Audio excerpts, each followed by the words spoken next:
Hello. Hello, how are you doing? Okay. How are you? I'm doing okay. Good. Trying to see about everybody in here. All right. I'm gonna take a quick hi, Brooke. Hello. And Kent's here and Joy's here. Excellent. Deborah, can you tell me real quick next week? Do you know what you plan on attending for our graduation? Did you want to do it in Zoom or are we gonna come in person? I'm doing it in Zoom. In Zoom? Okay, so a regular time Zoom. Yes. Okay. All right. And Joy, you said you're gonna do a regular time Zoom too, right? Okay. Kent, how about yourself? I'm showing up in Excellent. person. Because Aaron told me that there is money available if you guys wanted net trans, that contact her and she can make arrangements for you all to come here if you want to be in person. All right, very good. Thank you, Kathy. Excellent. Looking forward to it. Kent, which one were you going to come to? Was the Tuesday or the Thursday? Tuesday. Tuesday Tuesday. morning? Yes, ma'am. Excellent. Awesome. Good deal. All right. Brooke, I've got it set up, I believe, where you can share. Okay. I Yes. haven't hit my share yet, but I don't even really need to if you're going to be doing everything. We're waiting on one other person, I believe. Let me double check and see. We've got Deborah, Kent. Yeah, Rebecca. We're waiting on Rebecca, so we'll give her a few minutes here. Perfect.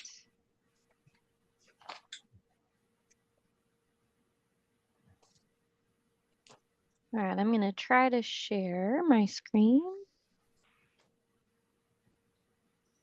Oh, and there's Rebecca now.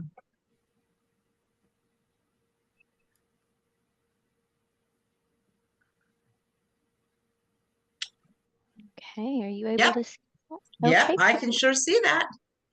All right. Yay. All right. We're waiting. Rebecca is probably down here. Let me see.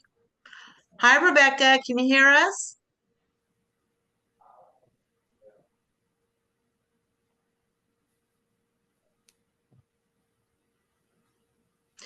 Now, for this one, guys, we're probably not going to be in the Google Classroom at all. Rebecca is with the Tennessee Valley Authority. Is that correct? Credit Union? Did I say it right? TVA Credit Union. Yeah. TVA. That's just easier to say. The TVA Credit Union. Yes, And she's it going to is. be handling, she is our guest today. So she's going to be handling everything. So you don't have to try to toggle back and forth between the Google Classroom and not probably more than likely she'll take up our whole time, which is great for us. And I'm waiting to hear from Rebecca. Rebecca's logged in, but I don't know if she can hear us. Rebecca, can you hear us, hon?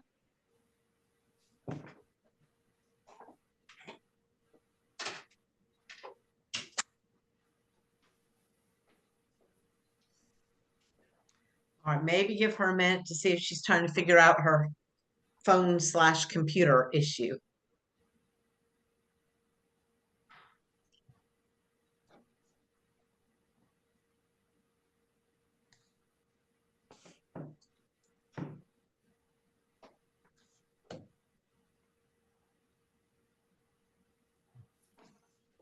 There she is. Hi, Rebecca. Can you hear us okay?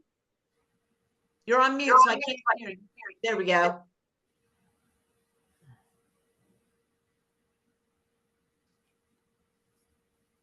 Are Yeah, you you can. Yeah. now? I can hear you. You can hear us okay? Yes. Uh-huh. Perfect.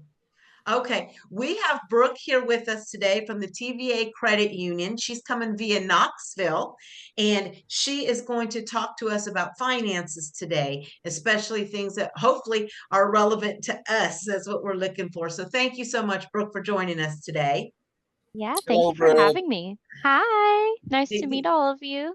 They are wonderful folks. They are just fabulous. So I'm just going to hush up and let you take over then, Brooke, if that's okay. Okay, that sounds great. Thank you so much. Thank you. All right. Good afternoon, everybody. Again, my name is Brooke Wells, and I am the Financial Education Coordinator for Knoxville TVA Employees Credit Union. So I will tell you a little bit about myself and kind of how I came to be where I am before we get into the material today. I have been with the credit union for 10 years now, a little over 10 years.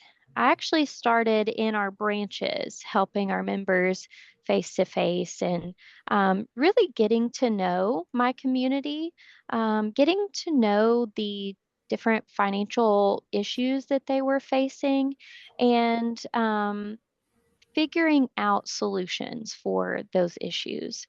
So I like to say that's where my personal financial education really began. I didn't grow up in a household where we talked about money or anything financial really. So when I started at the credit union, I didn't know anything. So everything that I have learned has come from working at the credit union, helping our members, and then eventually being certified as a financial education instructor. So I did that for about a year and a half in the branches, helping our members. And then I actually moved to the training department. And that is where the majority of my career has been. So instead of helping members face to face, the employees became my members. I existed to help them learn about their jobs and really just to be the welcome wagon for new employees. And I loved it. That is really where my love of teaching started as well. So today I'm the financial education coordinator. And so I get to merge both of those loves. I get to help my community by teaching and listening to our members and our communities and figuring out their financial issues, but on a larger scale. So I am super passionate about what I do. I love financial education. Just because it has made such a huge impact in my life personally. I have taken the things that I've learned, the financial best practices, and put them into practice in my life. And I know firsthand the difference that it can make, and it can be life changing. So I'm super excited to be able to share with you all today. We are going to go over budgeting and financial planning. And I know that that sounds maybe a lower level financial education, but for me, it was the turning point. It was the tool that turned everything around for me. And I learned a lot about budgeting and financial planning in a way that I had never thought about it before. I took a lot of what I thought I knew about finances and budgeting, and it got completely flipped around. So, for the better. So, hang in there with me. Some of this may be review for some of you. Some of this may be something that you've never really thought about or heard about before. And we've got lots of different activities to do today as well. So I think what I want to do is I would like to hear from you all. Can you tell me your name and maybe something special about you? Whoever wants to start. I'll go first. Okay. My name is Kent Key, and I've never thought of myself as being special. Wink, wink. Uh, and I spent 35 of my working years as a automobile finance manager, and actually worked with KTVA's indirect lending.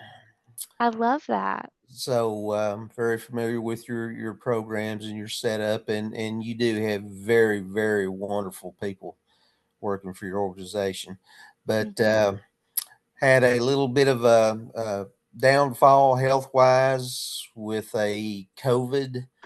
Um, I had COVID, and I'm just getting back to where with the training that I'm getting through this, and just finishing up a computer class this week that's helped me pick up and learn more about the Microsoft um, Excel and Word and PowerPoint and some other things. Um, that's kind of where I'm at, and this program's been awesome, and I'm sure the information that you'll be given today, even though I've spent a long time doing automobile finance, I'm sure personally I could be a lot better with my finances than I am.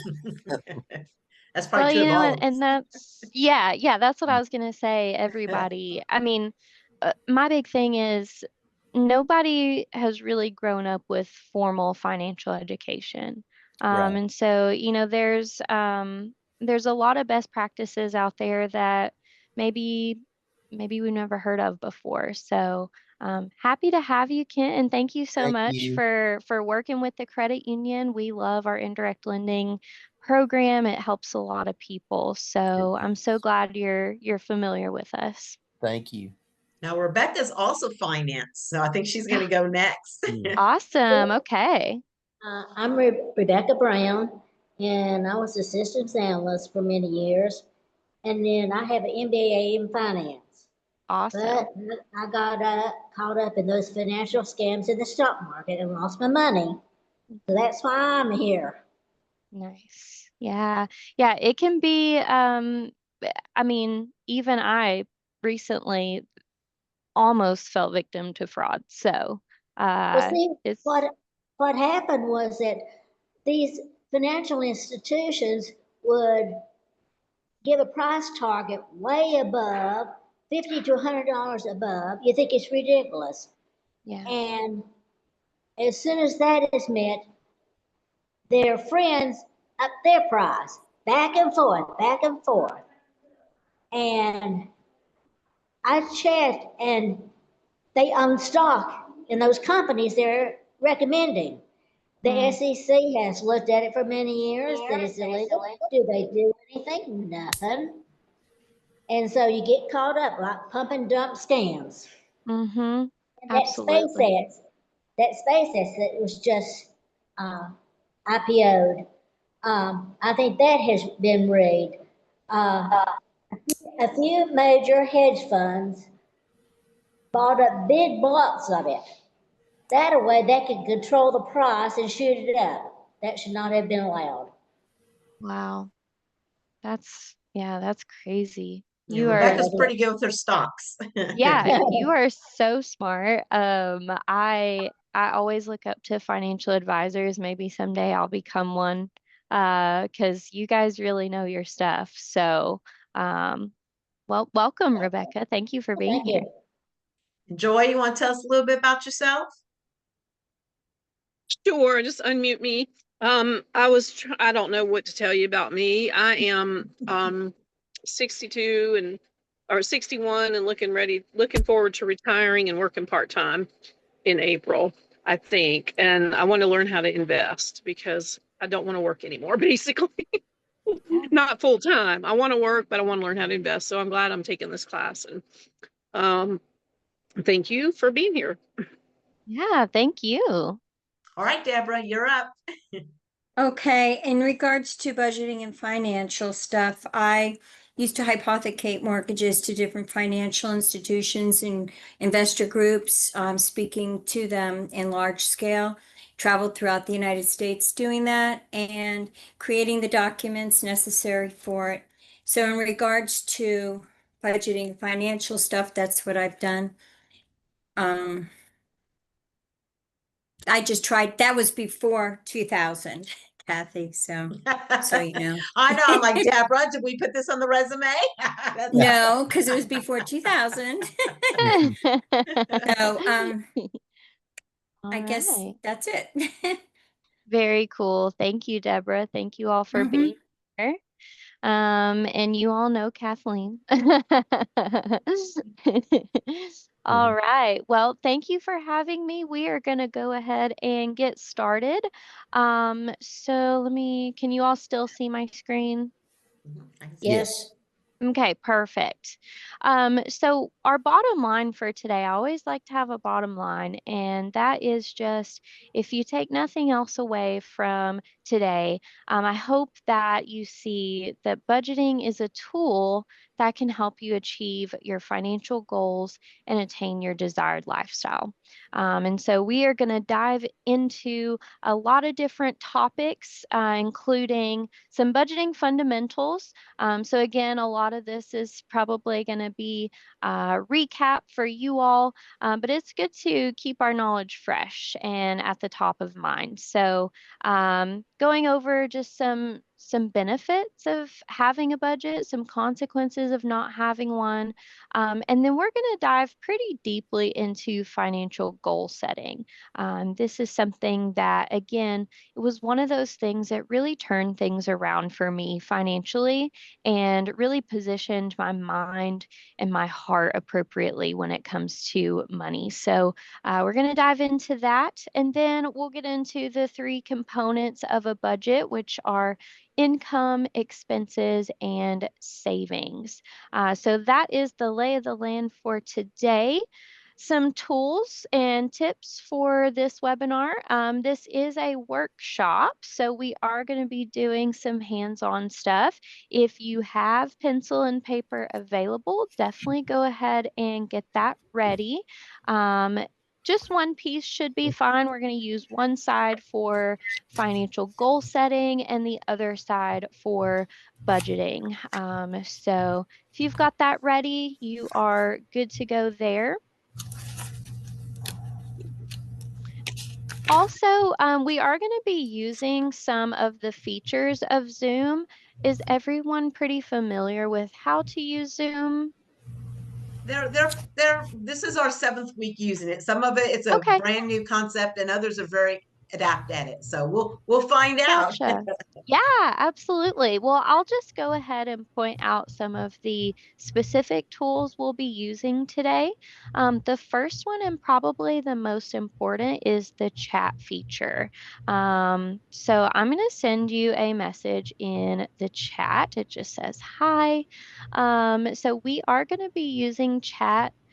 I do ask that if you have questions, you can type them in the chat throughout the session. That way I can keep track of the questions and I don't forget to answer any questions that you have. But also, if you just have a question in the moment, you can feel free to say, hey, I've got a question, and we will address it right then. Another one is the React button. Have you used the React button before? They No, most of them know how to raise their hand, but not the Okay, React one. yeah.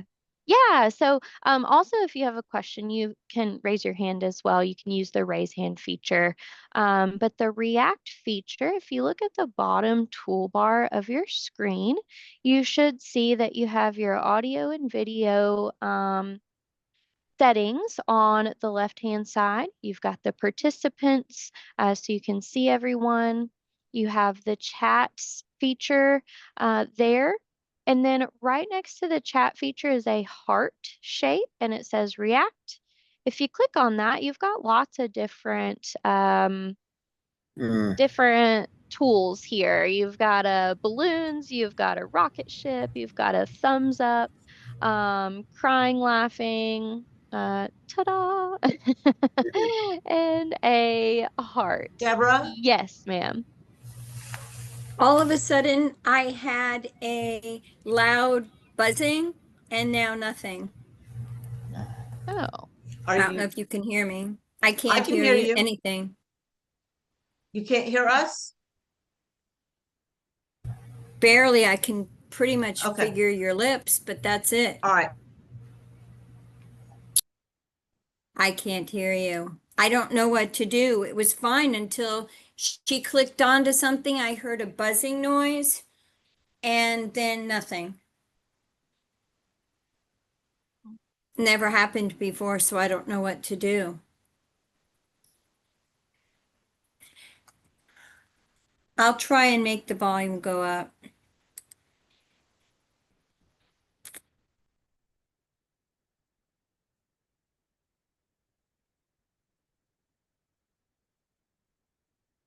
No, it just makes the static go louder.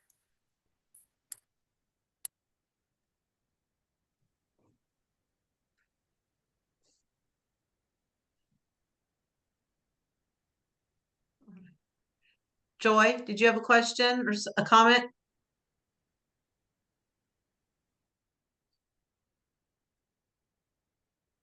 Yeah, sorry, I was trying to talk to the talk to my voice thing. If you're using your phone in Zoom, you may need to click those little dots that say more to see all that stuff.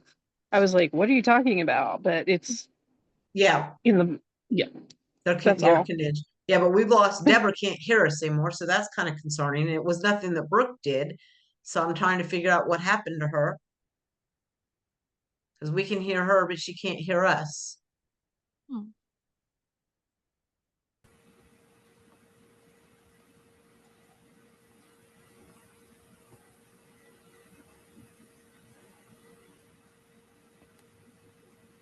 Could it be that she's accidentally muted herself? Well, that's what she's not on mute.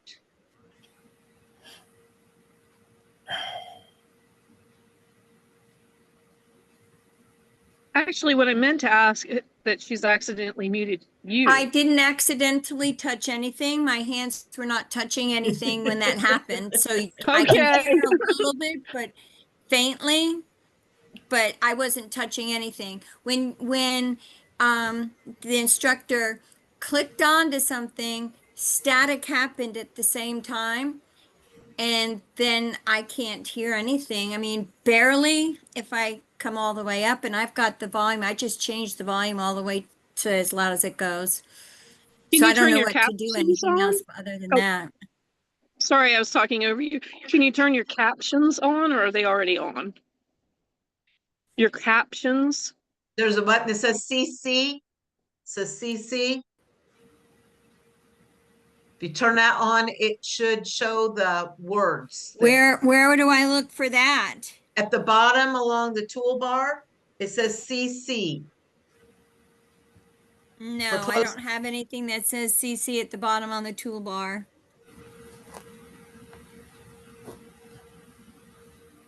Let me see. It says show hidden icons, OneDrive, location for whatever, enhance your video experience, Zoom meetings, and then it's got internet, and then it's got the speakers, and it's on 100%. No, at the bottom of the Zoom, you have things that says participants, and it says share screen, and it says show captions. It's in the bottom of the Zoom. Now, maybe yours doesn't say that. Mine does.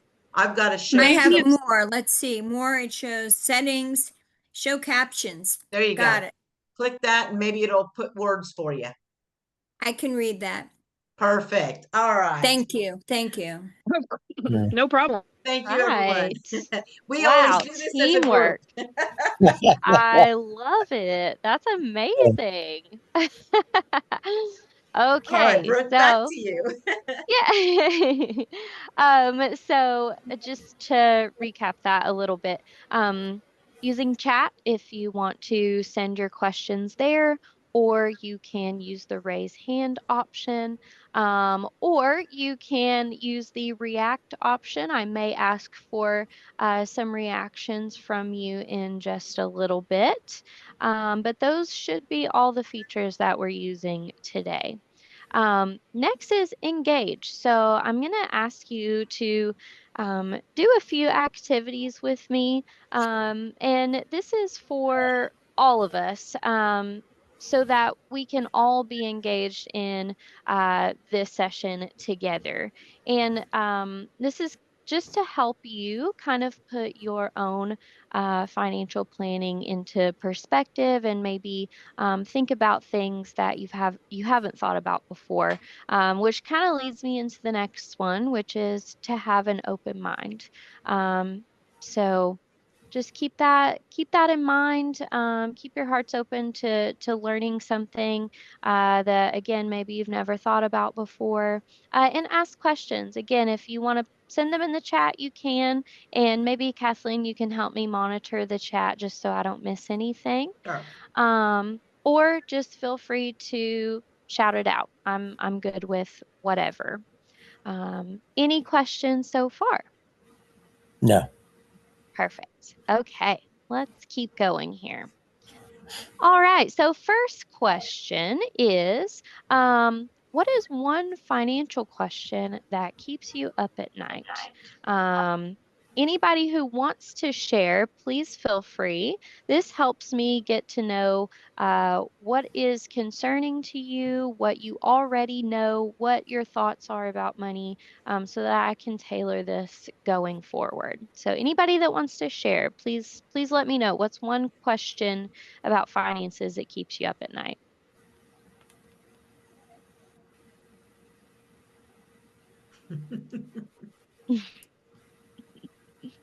I know it's a A, difficult que- one. a question that I have is I've known a couple of people in my life who, uh, after retirement, they didn't invest well when they were young and growing up. I'm in that same boat. I haven't invested either. And the a fear that I have is one that they went through, and that's running out of money Mm, before before your time comes. yeah, absolutely. I think that's a common one. And I think that's why today's session is so important because budgeting doesn't stop when you retire, right? Right. And so, you know, those skills don't uh become irrelevant at that point. So, okay, great. I love that. Thank you so much, Ken. Anybody else? Well, that kind of echoes mine as well. Even though I do have a little saved up, things are very expensive out there, and wondering if the money's going to last as long as my lifespan. Yeah. Absolutely. Yeah. Yeah. Inflation is crazy right now. And so I think we are, as a society, navigating that together. So hopefully some things that you hear today may spark some ideas for you. All right. Anybody else? Okay. No worries. Okay, yeah, that gives me some good insight into what is important to you financially and what are some of those burning questions that you have on your mind. My next question is, what is the first word that comes to mind when you hear the word budget? What's that? Love it. No fun. Lack of Yeah.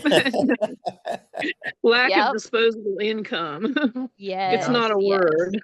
yeah. Mm-hmm. It's a thought, and that's great. Yeah. Okay, yeah. I think a lot of those things are common. I definitely hear those things pretty frequently when I do ask that question in these sessions. And so hopefully today I'm going to be changing your mind about that.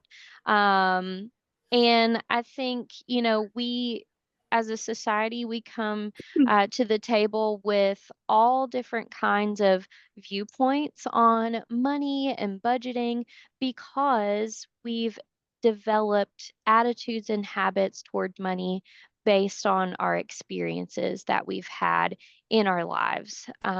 Studies show that by the age of 9, children already have attitudes and habits formed about money, even at that young age. So think about how long we have been building those attitudes and building those habits. And so those things are very common, especially if you've been through some traumatic things financially. There's a lot to be gleaned from those words that come to mind when you think of budgeting. And also just culture, right? So today I'm hoping to show you that a budget is simply a written plan for how to spend your money. And that plan includes three components: your income, your expenses, and your savings. So think about building a house. And when you're building a house, I've never built a house before, so I'm just assuming at this point, but I think it's a pretty safe assumption. When you're building a house, that's a pretty big investment. And so you want to see some plans before you break break ground on that new house. You want to see the blueprints. You want to envision what that house is going to look like when it's done. So a budget is the same thing, but for your finances. So there's lots of natural benefits that you can experience from having a budget, and we'll go over those, but really, budget's just a plan. It's a blueprint for your finances. It gives you a peek into what your financial future looks like based on your financial decision making. So now it says that a budget is a written plan. Why do you think it's important that this is a plan that we write down? For me, anyway, anything that I write down, it's something that I'm taking more seriously, and anything I do in writing it's bringing my attention to it more so. Yes, absolutely.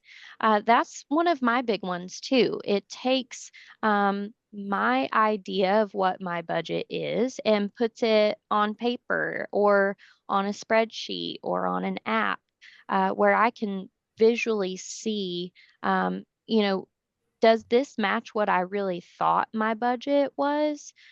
Because it could be one thing when it's in your head, but when you see it in front of you, it could become something very different that you didn't expect.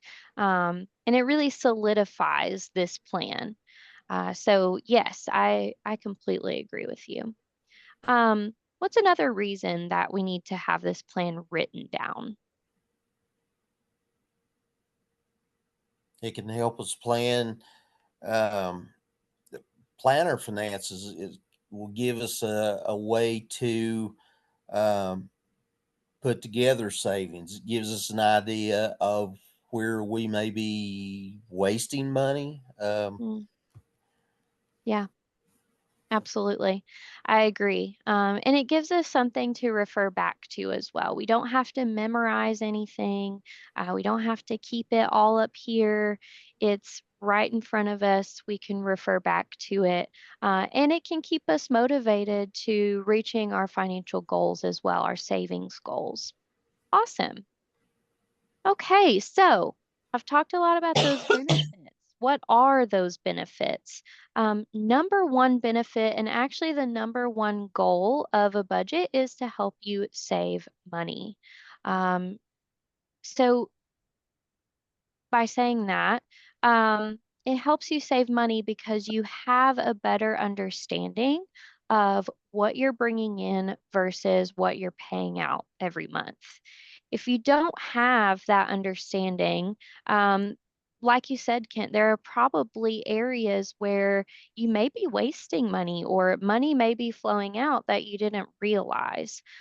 So in that way, it helps you to pinpoint those pain points. And it also gives you financial security.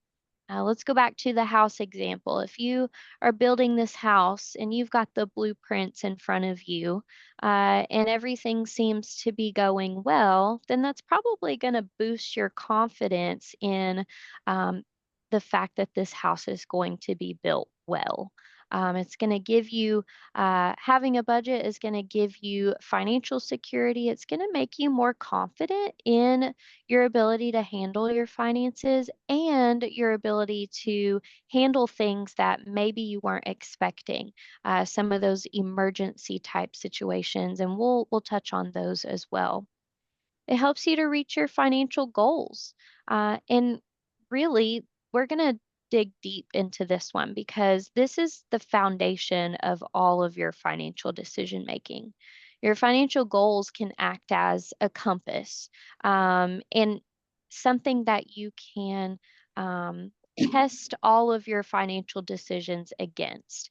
Is this financial decision that I'm thinking about making going to get me closer to my financial goals, or is it going to take me further away? And it also helps you to avoid debt. Now, this goes back to having that solid understanding of what you're bringing in and what you're paying out every month. Um, so, if you do have that understanding, you're less likely to get to the end of the month and realize that you don't have enough to get you through to the next paycheck or to the next month. And I think a lot of people, when they are in that type of situation, they do rely on high interest debt like credit cards, payday loans, personal loans, title loans, all those things to just get the necessities. So, having a budget in place, having that plan in place, you have a really good understanding of kind of what you're up against and help you to prepare for those things that you can't really plan for. So those are the natural benefits of having a budget. Let's talk about the natural consequences that we can experience from not having a budget. Number one, we're more likely to overspend because we don't have that good understanding of our financial situation. We may think we have more than what we do to spend. We may think we have less than what we actually do to spend. So, um, there's a likelihood that we'll fall into that overspending trap. More likely to accrue debt. Again, it all goes back to that understanding. Am I making ends meet? Am I living in a deficit? And if so, then chances are you're accruing debt. So a lot of people, and I love that you answered honestly, because I feel like a lot of people, when I ask the question about what word comes to mind when you think of a budget, they give me the Sunday school answer, right? They give me the answer that they think that I want to hear, but I love that you guys were honest about it. A lot of people think a budget is a ball and chain, something that tells us, well, we can't spend our money on. But if you stop and think about it, um, if we are overspending, if we are accruing debt, then chances are the power that our money has is lessened. We're not able to spend money on what we actually want, and we're not able to save and invest in our future. And so that kind of leads into the next one. And then overall, it just contributes to a lack of financial security. Um, Money and emotions are directly connected. Money has a profound impact on our emotions, our emotional and mental well-being. And so having a budget in place can go such a long way in reducing that stress that we feel toward our finances. So it doesn't just affect our bottom line, it affects all areas of our lives. Any questions so far? Comments? Anything? Not so far. Perfect. Let's keep going. All right, so we're going to start off with some financial goal setting. And again, I start with this because it's kind of the pre-work that needs to be done before you actually start with your budget planning or your financial planning, because this is what we're trying to achieve. So, goals are defined as clear statements of the outcomes you want to achieve. So, these are the things that we want to see uh, come to reality in our lives. And it's not just limited to our finances, it's in all different areas of our lives. So, we have that displayed here. We've got relationship goals, we have health goals, generosity goals, fun goals, and growth. Now, you can add some things to this list, maybe some of these things you've never thought about before, but I want you to take a moment to think about what are some outcomes that you would like to see in each of these areas in your life. And write down just the ones that jump out at you first. Do relationship goals jump out at you first? Do you want more time with family, friends, or your significant other? Do health goals jump out at you first? Do you aspire to have regular exercise, healthy eating, time to decompress, relax, and lower your stress? Do you have generosity goals? Do you have a desire to give to others, whether that be your finances, your time?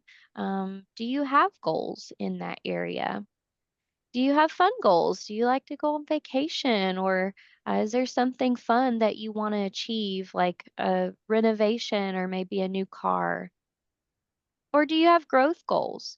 Do you desire to build your education, build your skills, which I know that all of you have that desire, and that's why you're part of this program.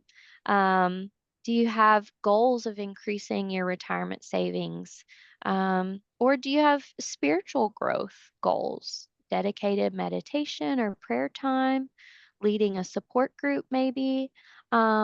Just write down a few ideas that you have, things that jump out at you. Maybe strive for three of these areas. Do you have ideas that you would like to achieve in any of these areas? And I'm actually going to do this activity with you because I know I have goals of my own. To take maybe, I'm going to set a timer for about 2 minutes to give you guys some time to think about uh, maybe those goals that you have.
Got a few more seconds. Think about those goals.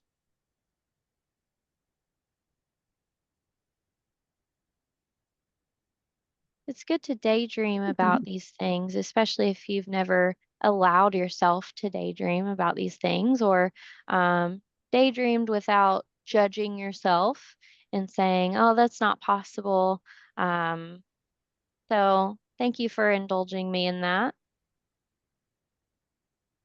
All right. So now that we've kind of daydreamed about these things, that's actually the first stop on our financial goals roadmap. That's a hard one to say. Um, it's just write down your dreams, write down the things that you want to see come to pass in your life. That's really the first step in setting goals. The second step is to prioritize your goals. So that means to put the most important things at the top and the least important things at the bottom. Not that our goals are of lesser importance, but when you're prioritizing your goals, it's good to think about the time that it's going to take to achieve these goals, and also how significant is it to you. So next thing I want you to do is I want you to look at your goals and prioritize them. Put a number 1 next to the one that you would like to achieve first.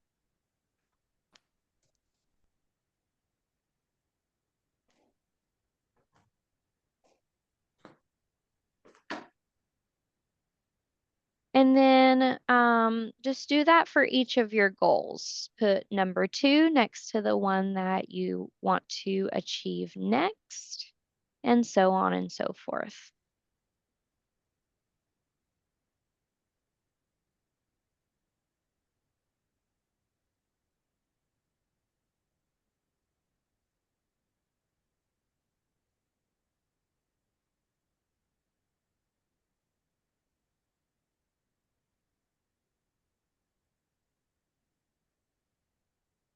Okay.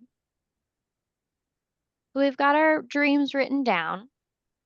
We've prioritized them based on time that it's going to take and significance to us personally.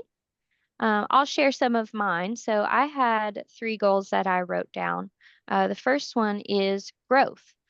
So like you guys, I want to learn more about the more advanced levels of investing. Um, I, if I were to rank myself in terms of knowledge of investing, I would say I'm probably beginner to intermediate. And so I would really like to get myself to that next level. And I put that one first because that's easy for me to do. I can consult someone who knows a lot about investing. There are lots of different resources online. Of course, we have to vet those properly. We can't believe everything that we see online, but there are lots of legitimate sources of information for that. So I put that one first because I can achieve it first. Number 2, I want to add a pool. I want to have fun. I want my son to have something to look forward to and to grow up in a household with a pool like I always wanted to when I was a kid. So I put that one second because I am actually already in the process of saving for that. So that one can be achieved, and I have an idea of how I want to do it too. And then number 3, less stress when it comes to work and life. And that one is more of my longer term goal because I know that that's going to take time and there's a lot of factors involved in that. So I've kind of ranked them in that way. So hopefully you came up with something similar to your situation. The next step or the next stop on our roadmap is to come up with a plan. Now, someone famous, and I don't know who, said that goals without plans are just dreams. That really resonated with me because we can think about these things all day long. But if we don't have actions to back them up, we'll never move them from being a dream to reality. So I want you next to think about some action steps that you can take in moving these goals from being dreams into reality. What are some knowledge gaps that you have? What are some skill gaps that maybe you have? Think about those things. And just take a moment to do that for maybe just your top one. Let's start with one goal. So the one that you put a number 1 next to, think about that one in particular.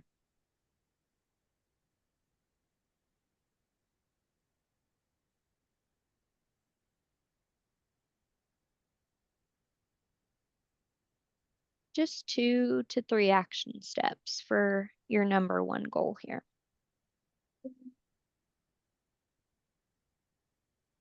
Hi.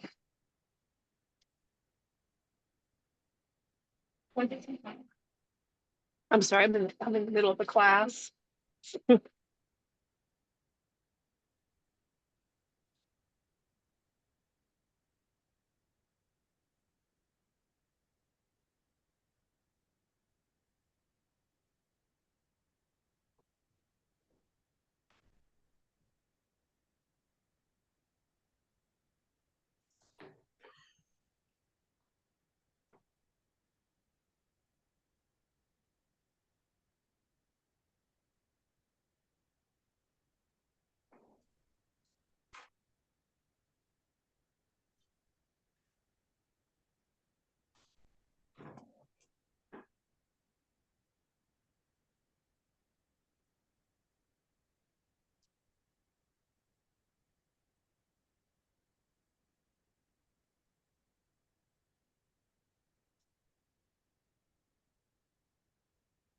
Okay.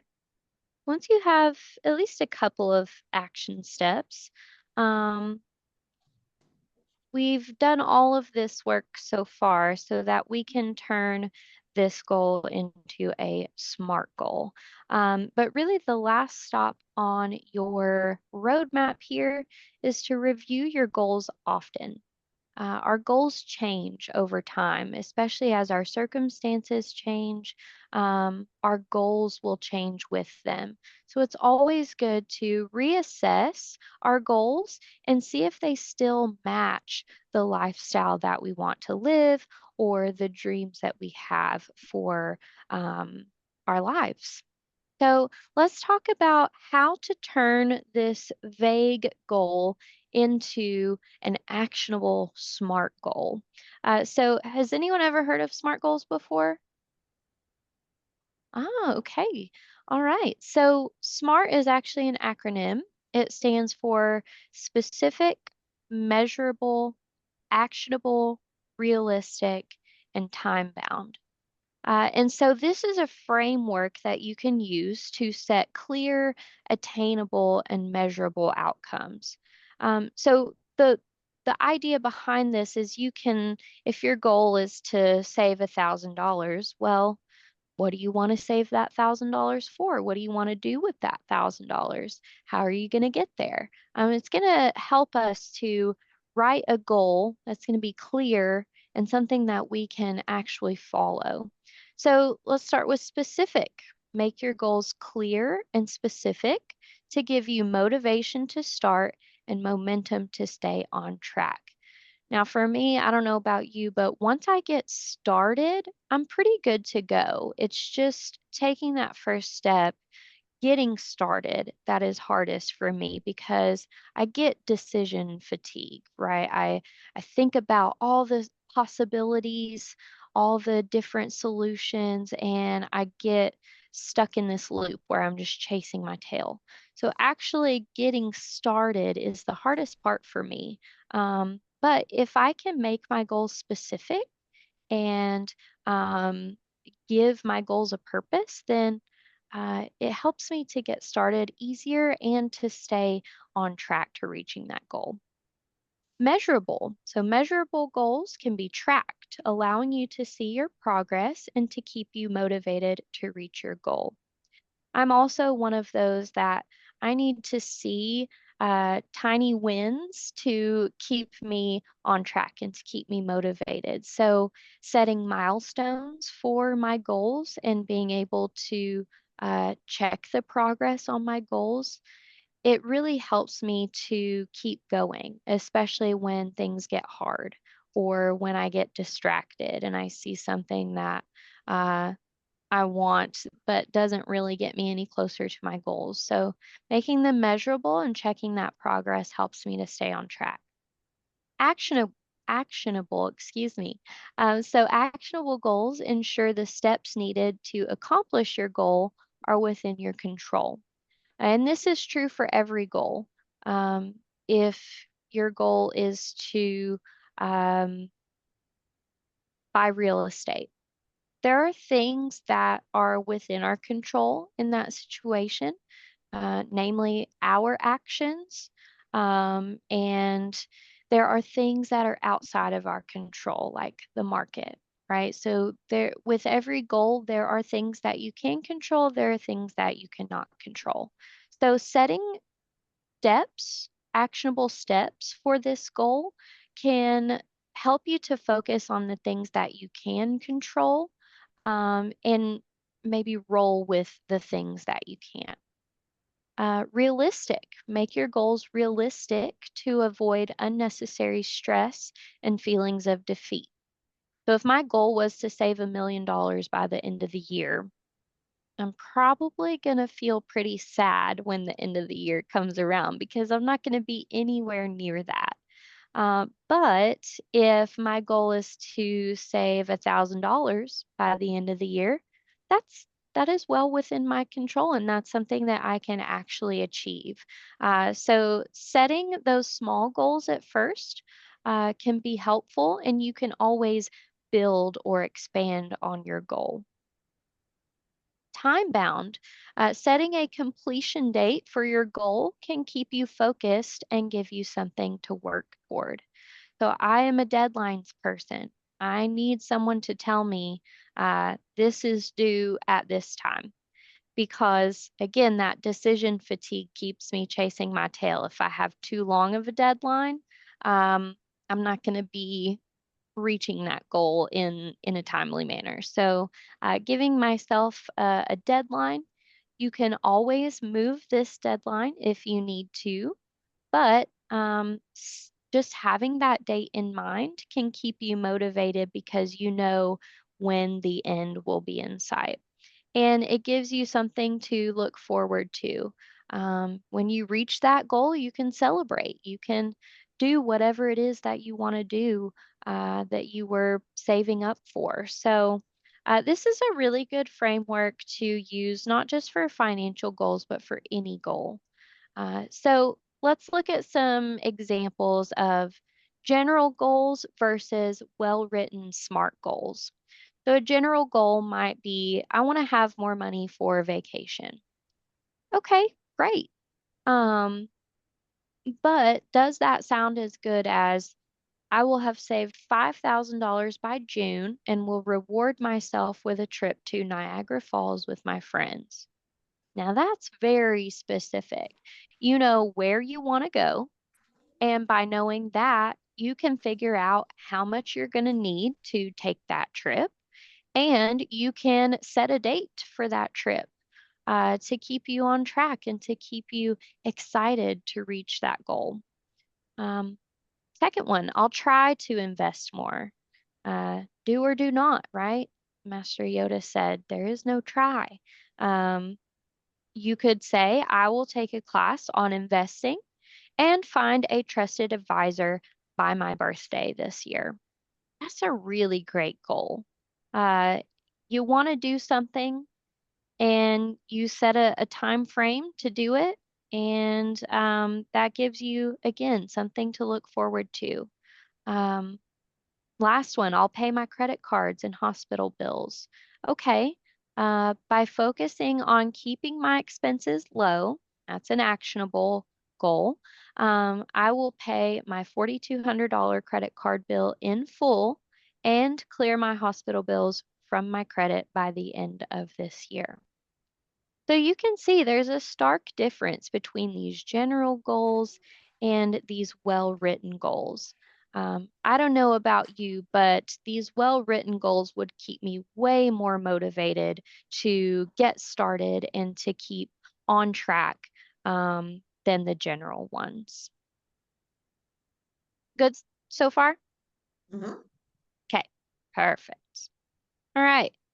So this is another example of what a SMART goal looks like. So by January 2027, I will save $1,000 in my emergency fund by setting up an automatic transfer for $167 a month to my emergency savings account. Now, this is a real goal that we can actually achieve. This was actually not the January 2027 part, but this was one of my goals at one time to save $1,000 in my emergency fund. Um, I knew that that wasn't what the normal recommended amount was at the time, but this was a place for me to start. And I can now say I've got 3 months worth of expenses saved up in my emergency savings account. So, what started as a small goal turned into a fully realized goal for me. And so, again, that's one of the concepts that changed the way that I thought about money and the way that I behaved toward money. So, hopefully, that goal setting framework works for you and you can set some of those goals that you want to with your finances or in other areas of your life. Um, any questions about goal setting before we move on to actual budgeting? Okay, perfect. So let's jump into the first component of a budget, which is our income. So income is money received regularly from work and investments, and all you finance people, you know what income is. But these are some of the main categories of income where our money comes from. So if you work, of course, salary is going to be your main source. If you work a job that earns tips or commission, so definitely in the automobile finance industry, you definitely get those tips and commission as well. So you're very familiar with that, Kent. And any investments that you have that are earning interest income or dividends, that counts toward your income as well. Any government assistance or retirement distributions or pension plans that we're receiving. So, knowing where our income comes from is really the first step in determining what our income is. So, on the back of your sheet of paper, or you can just continue on your sheet of paper, make a section that says income. And I want you to, I'm going to go back for a second. I want you to write down all the sources of income that you get in a month.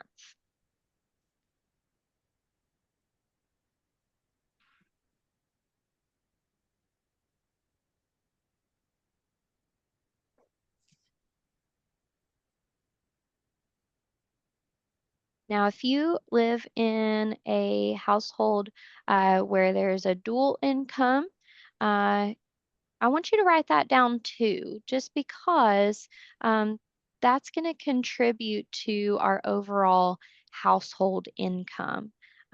So write down the sources of income that you have, as well as how often you receive those.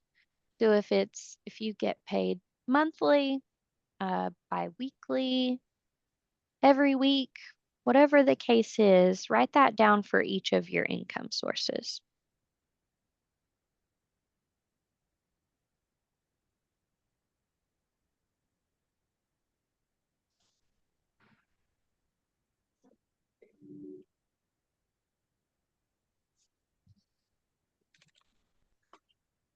And I'm doing this with you, just so you know.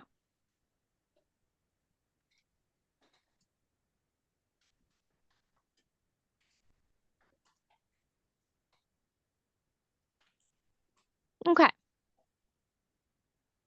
The next thing when it comes to income that we have to consider is our gross versus our net income. And again, you finance people are going to know all about this, but our gross income is the total pay before taxes and other deductions are taken out. So let's talk about what those taxes and deductions are. Federal, state, local taxes, although we don't pay state taxes here, Medicare and Social Security, health insurance premiums, any retirement plan contributions that you have, or any wage garnishments, child support payments. So all of that comes out of our gross income. And what we have left is our net income or our take-home pay. So again, that's what we get paid after all those taxes and other deductions are taken out. So what I want you to do for each of your income sources, I want you to write just an estimate. If you don't know exactly, that's okay. Just an estimate of what each of those, how much each of those sources bring in every month. So again, if you get paid weekly, bi-weekly, monthly, you're going to add all those things together to get your net income for the month.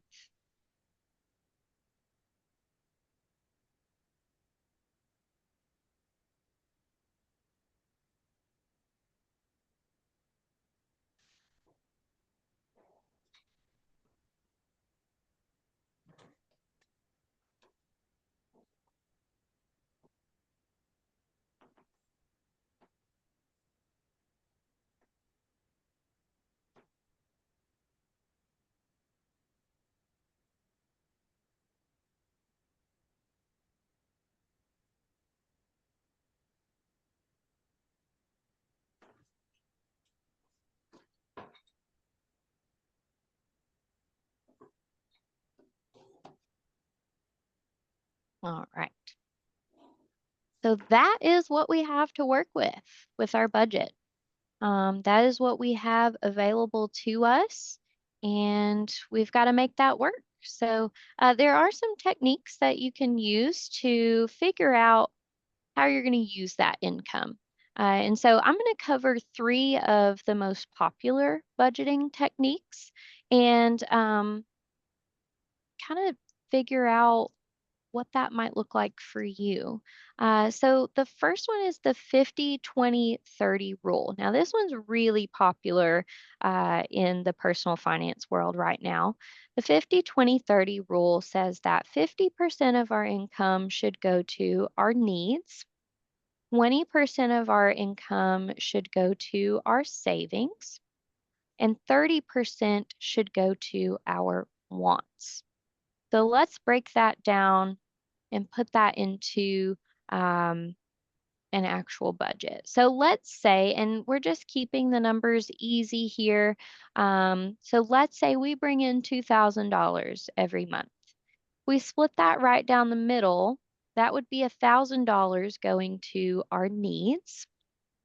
20% going to savings would look like $400 a month going to our savings, and 30% to wants would go or would look like $600 going toward the things that we want.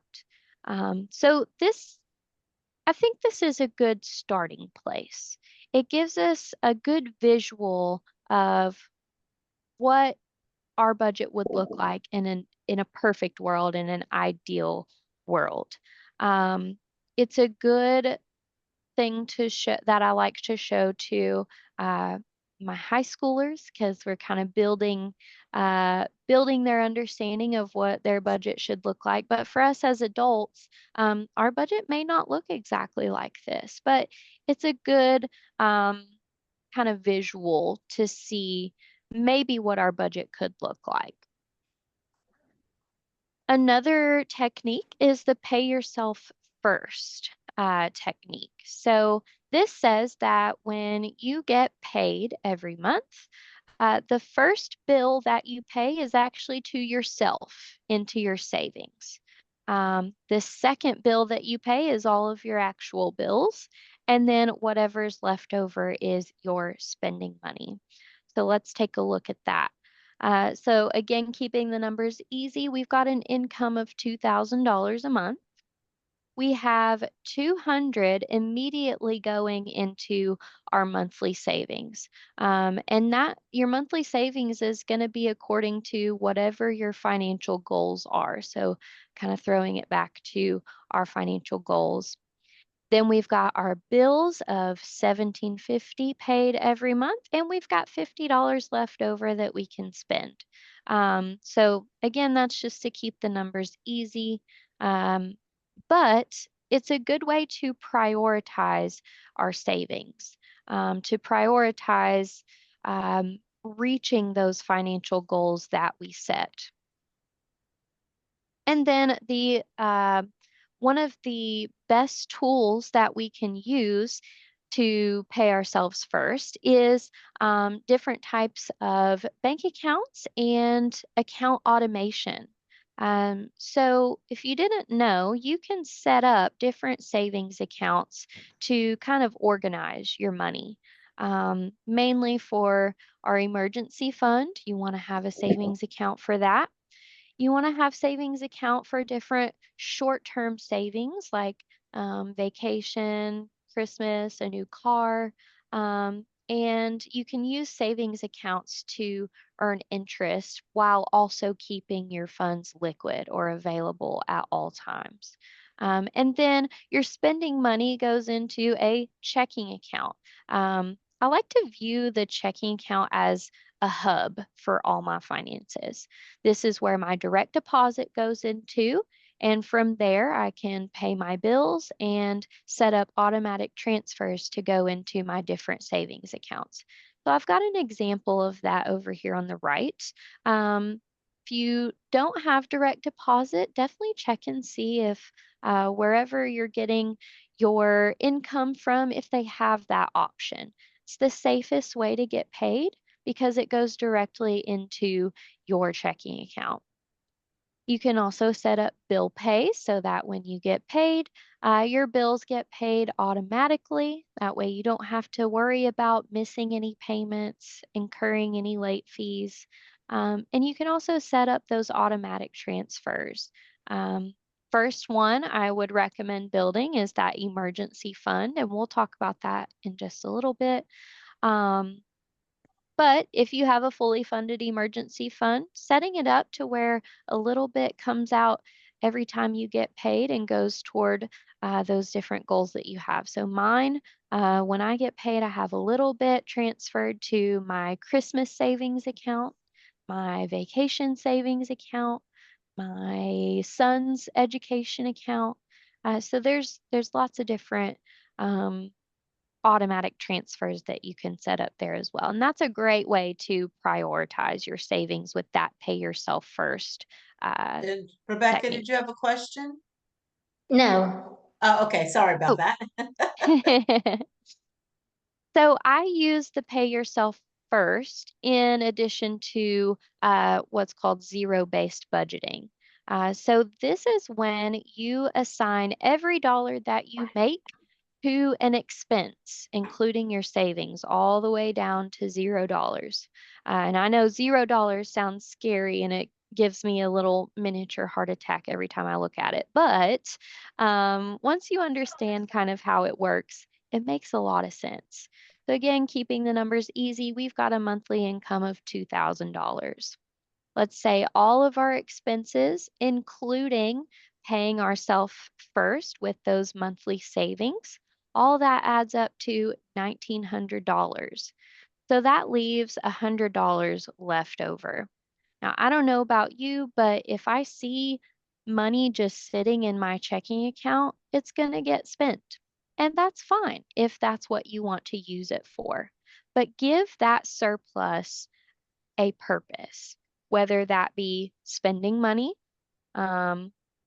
If you give that $100 a purpose of spending money, it can take the guilt out of spending that money because that's what it's for. But if you want to use that extra $100 toward an extra debt payment, that gives that money a purpose.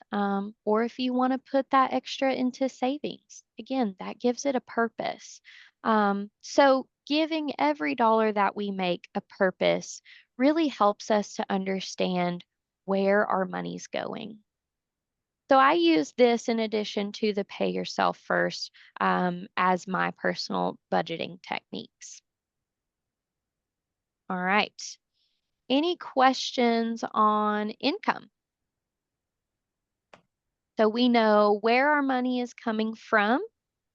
We know how much is coming in every month, and we've got an idea of how we're going to spend it at this point. So let's move on to the next component, which is expenses. Now, these are our lifestyle costs. So expenses is money that we pay to others for goods and services. And I've just got some different categories of expenses here. So we have our housing, we have clothing, transportation, our health expenses, utilities, food, all these different things. Something to think about when it comes to our expenses is some things are needs and some things are wants. And there are traditionally things that are considered needs and things that are considered wants. But let's look at them a little further. Let's use food for an example. We all need food to survive, right? It's the lowest level of need, part of the lowest level of needs, as Maslow's hierarchy says. And so, yes, we need it to literally survive on this planet. However, I love getting coffee out. I love getting coffee in the morning, mainly from Dunkin' because it's cheap and it is convenient. And it is food, technically, I'm going to stick to that, but is it really a need? No, no, it is not. But let's take transportation, for example. We all need a car to get around, especially in East Tennessee where we live. We can't just walk everywhere that we need to go. So transportation is definitely a need. A car is definitely a need for us. But do we need the most recent sports car? Do we need, these things are pretty elementary when you think about it. But what's important here is determining these things for our personal situations and prioritizing our needs over our wants. So I'm going to stop sharing for a second because we are going to do a kind of an experiment here. Can you see my face now? Okay, great.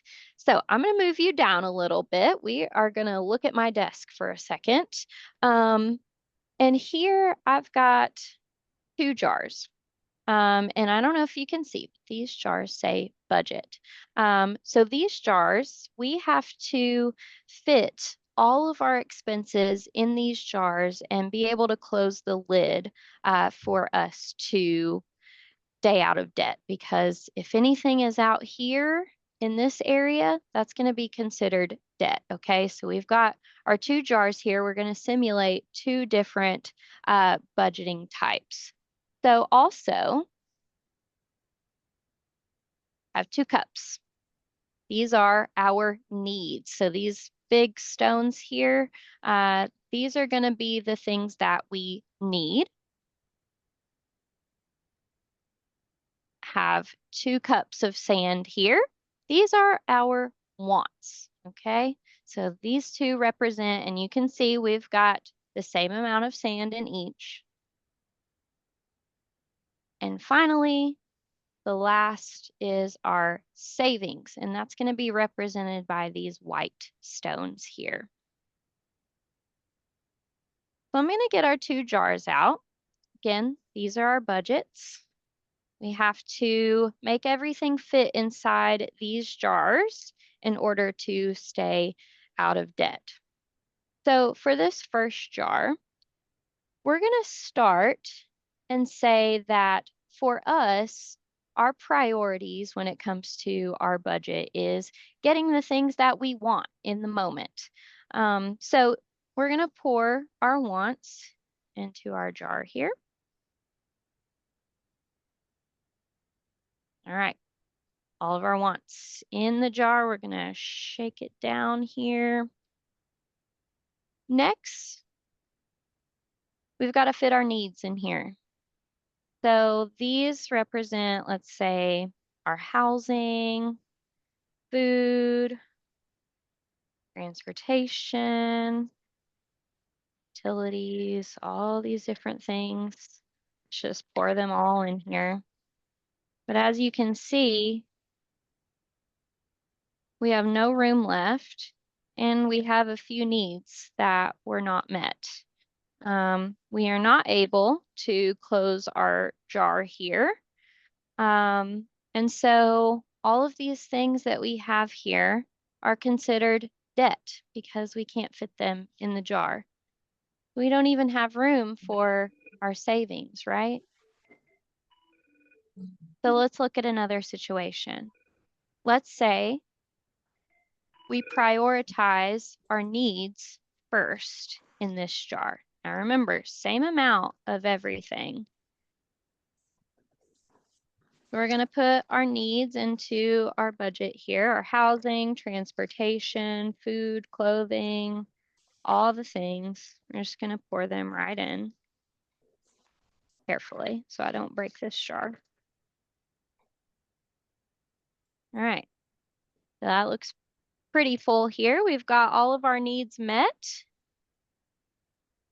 Now let's put our savings into our jar.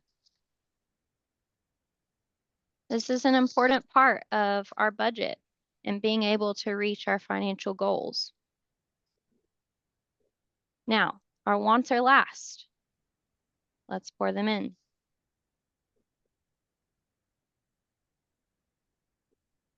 As you can see, I'm doing pretty good.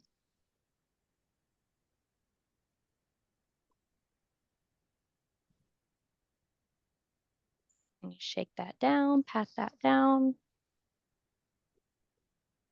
Let's see. The true test is if we can close this jar. Not quite. We may have to remove some of our wants. And I'm making a mess of my desk for you guys, so I hope you're enjoying this. And that is an example of a good budget. It's got all three components in it. You may have to sacrifice some of your wants, but with this method in prioritizing our needs first, then our savings, and then our wants, we can get all three components into our jar and it works. It works nicely. So this was just a good little example of how prioritization can help us to fit everything that we want in, and how a budget and having a budget in place can help us to get the things that we need and want.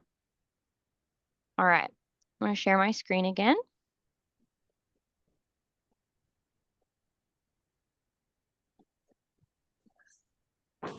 Full screen here. All right, so prioritizing. Are our wants bad? I don't think so.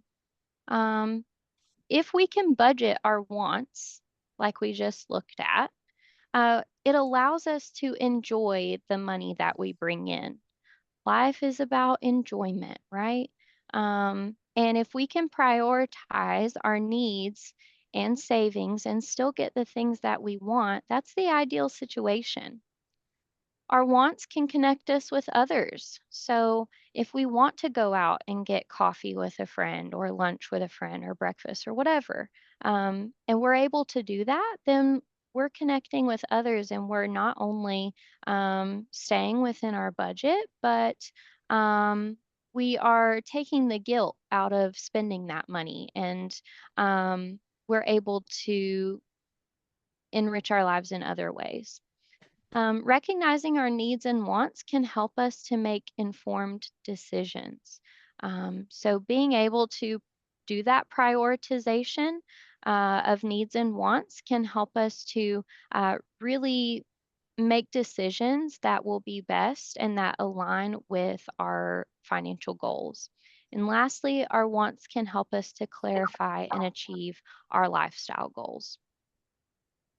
So again, our goals change, and our wants can change with those goals as well. All right, last component of a budget is savings, or preparing for our future. So savings is setting money aside for future use, and a well-rounded savings plan can should consist of an emergency fund, our short-term savings, and our long-term savings as well. Anybody know how much you should have saved up in your emergency fund? Okay, Rebecca. 3 months expenses. Okay, 3 months expenses. Anybody else? That's what I'm thinking. Okay. Okay. All right.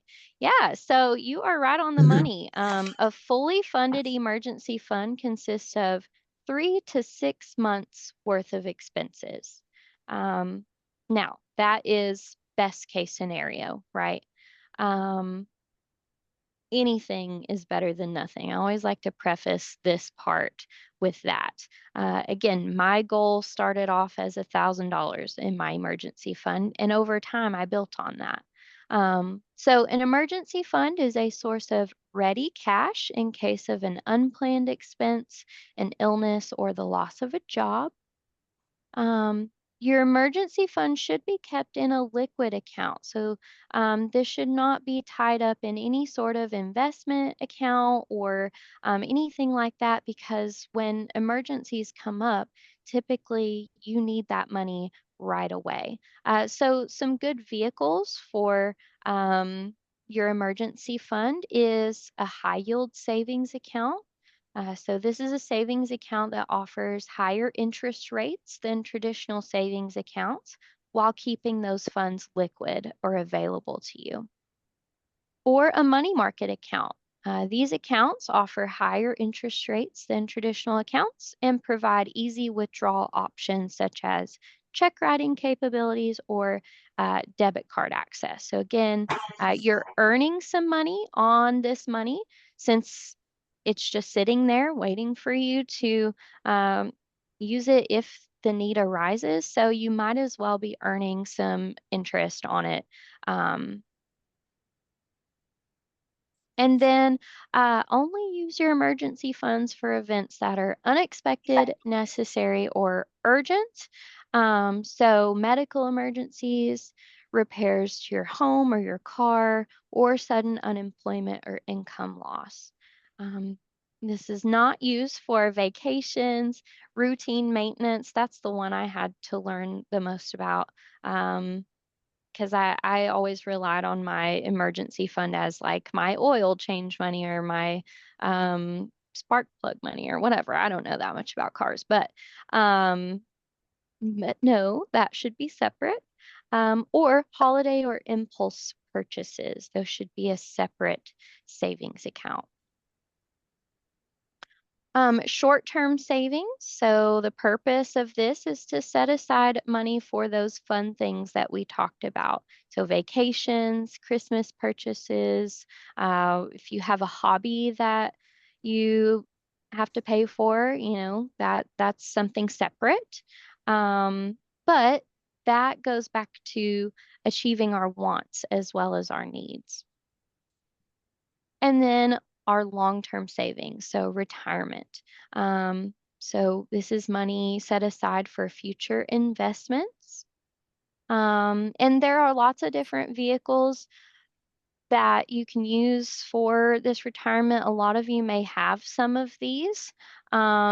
If so, it would be very helpful to have a trusted team member on your side to help you manage these, especially when it comes to withdrawing from them.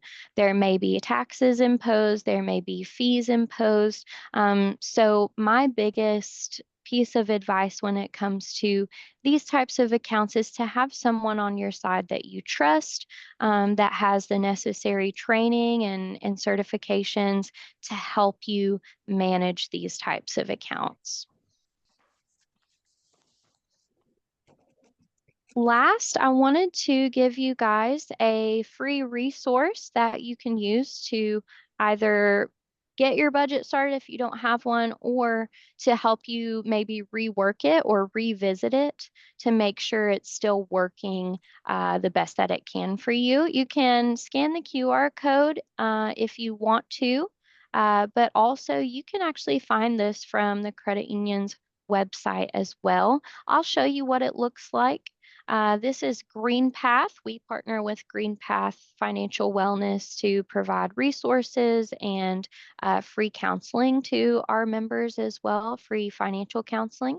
But they have this great little worksheet that I love and that I use personally that helps you to either create your personal budget or to help you kind of revisit it, rework it to make sure it's still working for you.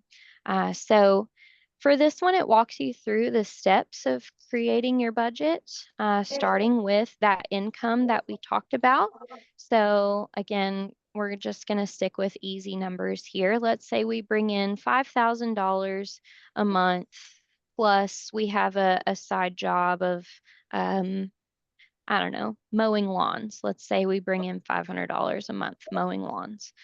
Okay, so it's added all of that up for us and it has put it on this little chart here that shows our income. And when we put in our expenses, it's going to show our income versus our expenses.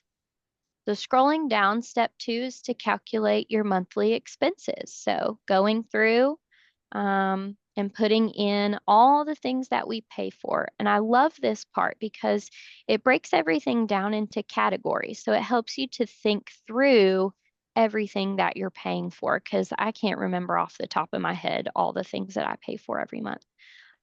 So you can go through and add in these things. Again, just kind of keeping the numbers easy here.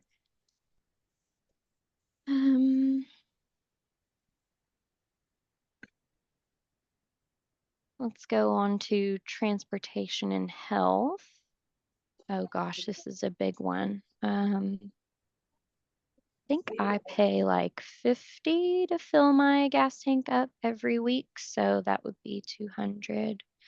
I'm gonna stop here just for time's sake, but as you can see on the side here, it has added up all of our expenses and it has compared it to our income. So it tells us that we have a surplus, which is what you want in a budget, a surplus of $2,940. So that's what we have left over that we can decide what we want to do with. Yes, Joy, did you have a question? Yes, what credit union is that again, where I'll find this? Oh, it's on our website. It's tvacreditunion.com. I'll show Thank you you so here. much. You're welcome. Can And you put that QR actually, code up again too, please? yep, I sure can. Let me go back here. There I we don't go. know how to That way you I can don't know go how to scan directly the to it. QR code while I'm using my phone. Yeah, you can when Oh, you're on your yeah, phone. Mine's I on my need that's another right. phone. Let me Yes. see if I can actually send the link in the chat. Oh, that'd be great. Great idea. Thank you. Yes, yeah, of That's a nifty course. little tool. I like that. Mhm. Yeah, do I too. have a tool like this with my credit card, with several of my bank account and my credit card, but I don't like the idea of using it because I feel like they're being nosy about my finances. Like Oh, it, yeah. you know what I mean? Like I have all the cards linked to the account and it tells me all this stuff, but hmm I'd rather just do this on my own and not have them, unlink all my cards so they're not in my business. Yes, yeah. I don't Trying to blame sell you. me more debt is what they want me to do, is buy more debt for Yeah. them. Yeah, and I don't blame you. And plus I think there's merit in just going through it yourself and doing it Mhm. yourself. So I totally understand that. But it's a neat tool to use and it makes it really easy. Especially if uh you're not used to thinking that way about your money. It gives you just some guidance on that and it can be helpful. So, did you guys enjoy your activities and all the things that we did today? Brooke, I had a question. Does your Yeah. TVA, does it offer a high yield savings? Yes, we do. We have what's called a premium savings if you're looking to put quite a big chunk in there. Or we have member managed accounts, which are those money market accounts that I was talking about. We have a savings version and a checking version of that. So they earn a little bit higher yield than our normal savings account.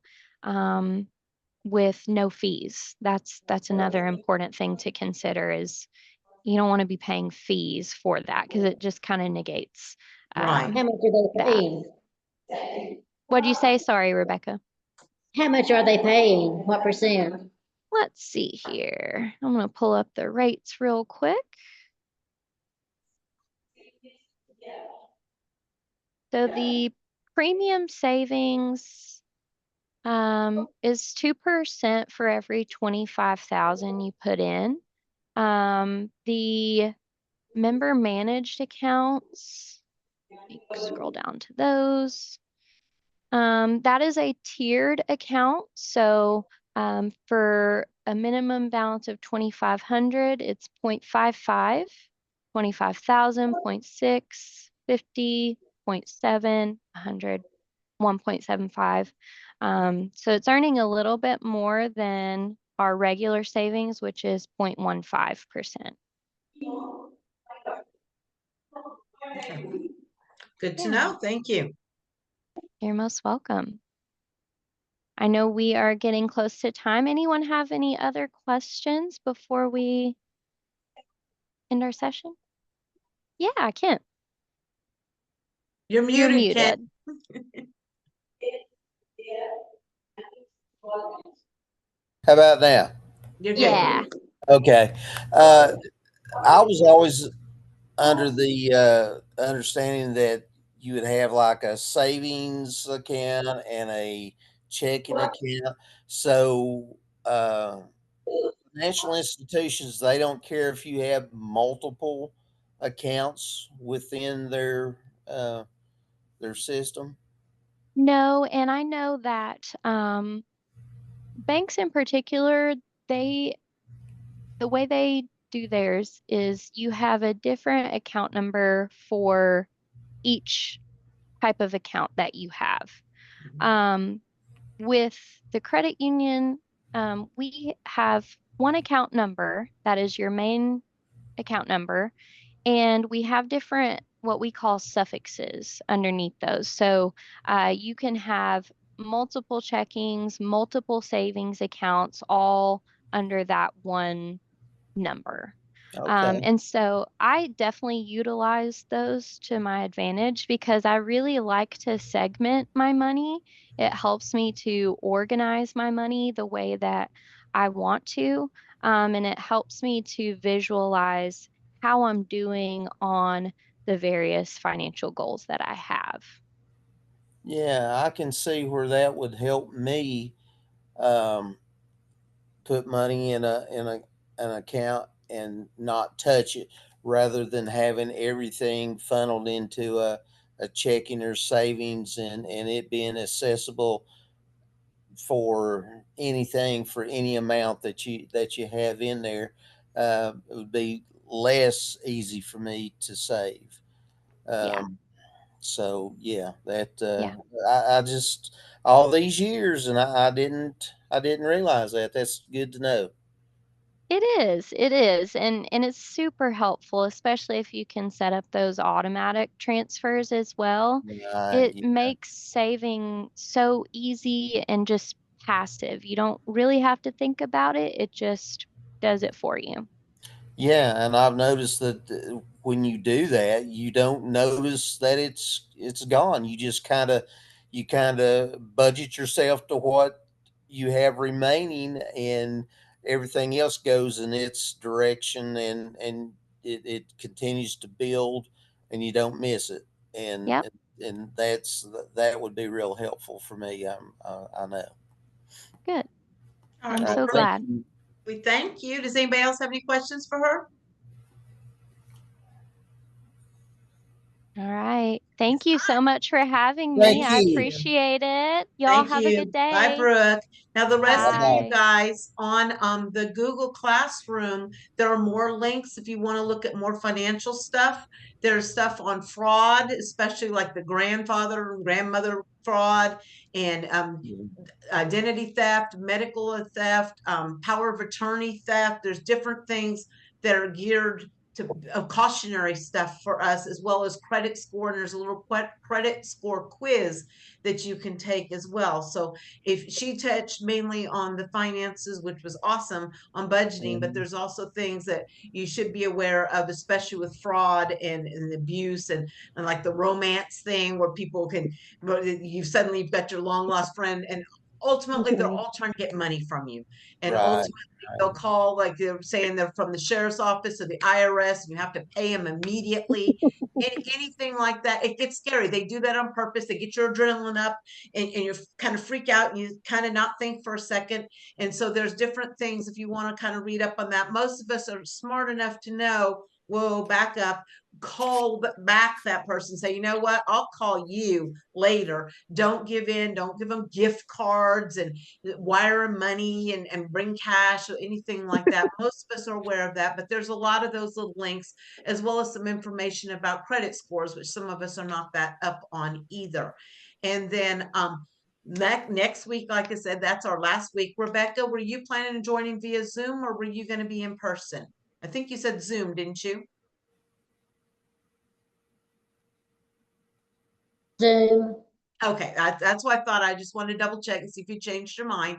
All right, so those of you Zoom, we will be Zooming together. And then those of you that, well, Kent, I guess, in this group is going to be joining us, and that's fine. I look forward to meeting you, Kent. And the rest You of too, you all, Kathy. we'll see everybody next week, and that's our final class. But I'm going to let you know that I will be sending out an email with my personal email, one of my personal email accounts, because they're going to cut me off when my job is done at the end of next week. And if you guys still want to reach out and you've got some job questions or something you wanted, or you wanted Brooke's information, whatever it is, I'm going to have that email for you so that you're still able to reach out to me, because I still want to help you. Like suddenly you need a job, you know, where's that resume stuff or whatever. I still want to be there for y'all. Okay. Thank you, Kathy. Thank you, Of Kathy. course. Of course, Rebecca. With me Zooming it, I did that on Thursday afternoon. Uh-huh. Okay. Well, no, if you're going to Zoom, I'm sorry, next week, if you want to Zoom, it's going to be either this time on Tuesday in the afternoon. It's going to be Thursday in the morning. Okay, the regular times then. Well, it's a 9:30 on Thursdays. It's 10:30 on Tuesday. Let me back it up. It's 2:00 on Tuesday Zoom. It's 9:30 on Thursday Zoom, if you want to Zoom. And it will be a 10:30 in person or 2:00 in person. I've got one question.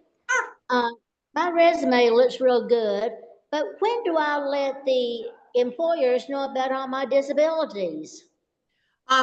That would be depending on the job, because you might not necessarily have to disclose. It depends on the job that you're applying for.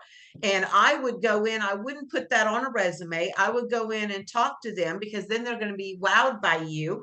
And when they hear everything you have to offer, then that would be the time to say, well, you know, I'm limited in this way or that way. And then that way it's a fair judgment, because they haven't met you yet. They might prejudge and just not even consider you. But don't apply for something obviously like construction or something you couldn't do to begin with. Don't do that. So just wait for the interview. I would wait and do an interview with it, just because otherwise they might just totally disregard you. But they need to hear what you offer first, and then you can talk about and that's a good question to ask, what are the limitations to this job, or what are the requirements physically or mentally, whatever you feel your disability is. You need to ask them what their requirements are, and then say, well, this isn't something I have right now to them working with, and see if they can work together with that. That would be my recommendation. Okay. Okay. Anybody else have any questions? All right. Like I said, if you've got time and you want to go back and review some of the other financial stuff, it was under week 7, and it talked about a lot like fraud and identity theft and credit scores and all that stuff. You're welcome to do so. Otherwise, we'll see y'all next week then. Okay. All righty. All right. Bye-bye. Bye, everybody. See you next week. All righty. Take care.